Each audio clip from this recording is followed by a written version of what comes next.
Today, I will share about green technology. Green technology is about using the smart ideas to take care of our planet. It helps create clean energy, save resources, and reduce pollution. Green technology makes our life better and keep nature safe. Number 1. Using the sun.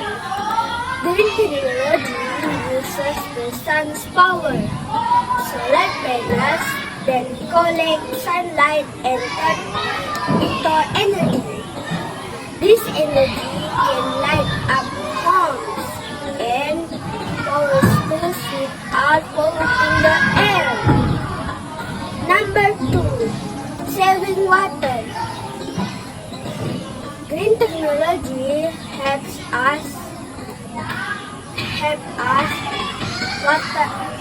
water wisely.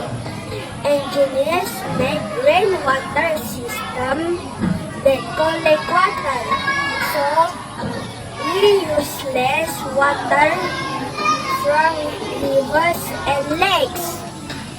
This helps save water for people, plants, and animals. Number 3. Smart buildings. Engineers design buildings that save energy.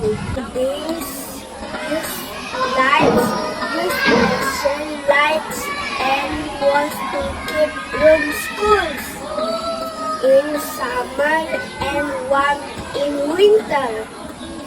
This safe power can make home more comfortable.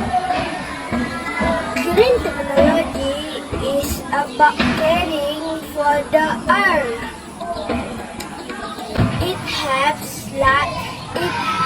us live well today and protects the planet for the future.